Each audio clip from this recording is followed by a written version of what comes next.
ನಮ್ಮ ಪಕ್ಷದಲ್ಲಿ ಬಗೆಹರಿಸಿಕೊಳ್ಳೋಕೆ ಸಮಸ್ಯೆಗಳೇ ಇಲ್ಲ. ನಾನು ಮತ್ತು ಸಿಎಂ ಜೊತೆಗೆ ಖರ್ಗೆ ಏನು ಹೇಳಬೇಕು ಅದನ್ನ ಹೇಳಿದ್ದೇವೆ. ಯಾರೂ ತಲೆ ಕೆಡಿಸಿಕೊಳ್ಳಬೇಡಿ ಅಂತ ಡಿಸಿಎಂ ಡಿಕೆ ಶಿವಕುಮಾರ್ ಹೇಳಿಕೆ ನೀಡಿದ್ದಾರೆ. ನಮ್ಮ ಪಕ್ಷದಲ್ಲಿ ಬಗೆಹರಿಸಿಕೊಳ್ಳೋದಕ್ಕೆ ಸಮಸ್ಯೆಗಳೇ ಇಲ್ಲ. ನಾನು ಸಿಎಂ ಖರ್ಗೆ ಏನು ಹೇಳಬೇಕು ಅದನ್ನು ಹೇಳಿದ್ದೇವೆ. ಈಗ ಸಮಸ್ಯೆನೇ ಇಲ್ವಲ್ಲ ಬಗೆಹರಿಸಕ್ಕೆ. ಇಲ್ಲಿ ಯಾವ ಸಮಸ್ಯೆನೂ ಇಲ್ಲ. ನಾನೇನು ಹೇಳಬೇಕು ಹೇಳಿದ್ದೀನಿ, ಚೀಫ್ ಮಿನಿಸ್ಟರ್ ಹೇಳಬೇಕು ಏನು ಹೇಳಬೇಕು ಹೇಳಿದ್ದೀನಿ, ಖರ್ಗೆ ಸಾಹೇಬ್ರು ಏನು ಹೇಳಬೇಕು ಹೇಳಿದ್ದೀನಿ. ಯಾವ ಸಮಸ್ಯೆನೂ ಇಲ್ಲ ಬಗೆಹರಿಸ್ಕೊಳಕ್ಕೆ. ಈಗ ಸಮಸ್ಯೆನೇ ಇಲ್ವಲ್ಲ ಬಗೆಹರಿಸಕ್ಕೆ. ಇಲ್ಲಿ ಯಾವ ಸಮಸ್ಯೆನೂ ಇಲ್ಲ. ನಾನೇನು ಹೇಳಬೇಕು ಹೇಳಿದ್ದೀನಿ, ಚೀಫ್ ಮಿನಿಸ್ಟರ್ ಹೇಳಬೇಕು ಏನು ಹೇಳಬೇಕು ಹೇಳಿದ್ದೀನಿ, ಖರ್ಗೆ ಸಾಹೇಬ್ರು ಏನು ಹೇಳಬೇಕು ಹೇಳಿದ್ದೀನಿ. ಯಾವ ಸಮಸ್ಯೆನೂ ಇಲ್ಲ ಬಗೆಹರಿಸ್ಕೊಳಕ್ಕೆ.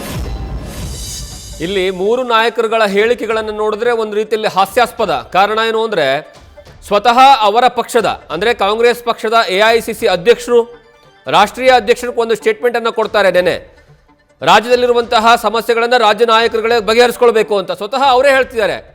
ಅವರ ನಡುವೆ ಗೊಂದಲ ಇದೆ, ಅವರ ನಡುವೆ ಸಮಸ್ಯೆ ಇದೆ ಅಂತ.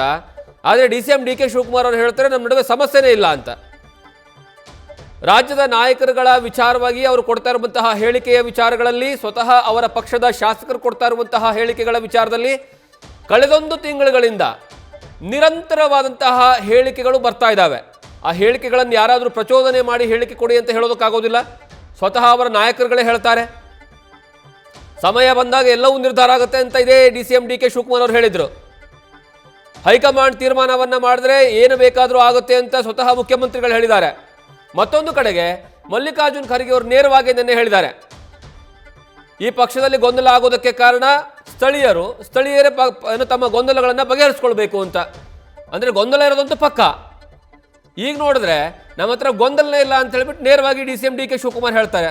ಹಾಗಿದ್ರೆ ಇವ್ರ ಪರವಾಗಿ, ಇವ್ರ ಬೆಂಬಲವಾಗಿ ನಿಂತಿರುವಂತಹ ಶಾಸಕರುಗಳು ಯಾಕೆ ಬಹಿರಂಗ ಹೇಳಿಕೆಗಳನ್ನು ಕೊಡ್ತಿದ್ದಾರೆ?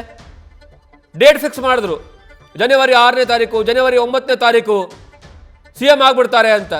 ಮತ್ತು ಗೊಂದಲ ಅಂದಮೇಲೆ ಡೇಟ್ ಯಾರು ಫಿಕ್ಸ್ ಮಾಡಿದ್ರು? ಡೇಟ್ ಯಾಕೆ ಫಿಕ್ಸ್ ಮಾಡಿದ್ರು? ಇನ್ನೊಂದು, ದೆಹಲಿಯಲ್ಲಿ ಹೋಗಿ ಕೂತ್ಕೊಂಡು ಶಕ್ತಿ ಪ್ರದರ್ಶನ ಮಾಡುವಂತಹ ಅನಿವಾರ್ಯತೆ ಏನಿತ್ತು? ಎಷ್ಟು ಜನ ಶಾಸಕರು ಹೋದ್ರು? ಬರೋಬ್ಬರಿ 30ರಿಂದ 35 ಜನ ಶಾಸಕರು ಡೆಲ್ಲಿಗೆ ಹೋದ್ರು.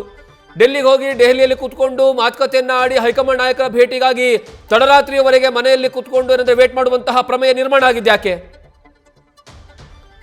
ಮತ್ತೊಂದು ಕಡೆ ಹೇಳ್ತಾರೆ, ಅವರು ಸಚಿವ ಸ್ಥಾನದ ಆಕಾಂಕ್ಷಿಗಳು, ಹಾಗಾಗ್ಬಿಟ್ಟು ಅವರು ದೆಹಲಿಗೆ ಹೋಗಿದ್ರು. ಏನು ಏಕಕಾಲದಲ್ಲಿ 35 ಜನ ಸಚಿವರನ್ನ ಮಾಡ್ತಿದ್ದಾರೆ ಅವರಿಗೆ? 35 ಜನ, ಒಬ್ಬಿಬ್ಬರಲ್ಲ. ಮೊದಲ ಬಾರಿ ಗೆದ್ದಿರುವಂತಹ ಶಾಸಕರಿಗೆ ಸಚಿವರಾಗಿ ಎಷ್ಟು ಜನರಿಗೆ ಮಾಡಿದ್ದಾರೆ ಈ ಬಾರಿಯ ಕ್ಯಾಬಿನೆಟ್ನಲ್ಲಿ? ಹಾಗಿದ್ರೆ ಮೊದಲ ಬಾರಿ ಗೆದ್ದಿರುವಂತಹ ಶಾಸಕರು ದೆಹಲಿಗೆ ಹೋಗಿ ಯಾಕೆ ಕೂತ್ಕೊಂಡ್ರು? ನವೆಂಬರ್ ಕ್ರಾಂತಿ, ಡಿಸೆಂಬರ್ ಕ್ರಾಂತಿ ಬಹಿರಂಗವಾಗಿ ಸ್ಟೇಟ್ಮೆಂಟ್ ಕೊಟ್ಟವಂತವ್ರು ಯಾರು? ಮೊದಲು ಕಾಂಗ್ರೆಸ್ ಶಾಸಕರು ಕೊಟ್ಟಿರುವಂತಹ ಸ್ಟೇಟ್ಮೆಂಟ್ಗಳಿಗೆ ಪ್ರತ್ಯುತ್ತರವಾಗಿ ಅಥವಾ ಅದಕ್ಕೆ ಪರ್ಯಾಯವಾಗಿ ಸ್ಟೇಟ್ಮೆಂಟ್ಗಳು ಬರೋದಕ್ಕೆ ಶುರು ಆಗ್ಬಿಟ್ವು. ಆದರೆ ಮೊದಲು ಸ್ಟೇಟ್ಮೆಂಟ್ ಕೊಟ್ಟಿದ್ದು ಯಾರು? 2.5 ವರ್ಷಗಳ ಕಾಲ ಸೀಟ್ ಶೇರಿಂಗ್ ವಿಚಾರವನ್ನ ಪ್ರಸ್ತಾಪ ಹೊರಗಡೆ ಬಂದಿದ್ದು ಯಾವ ಕಾರಣಕ್ಕಾಗಿ?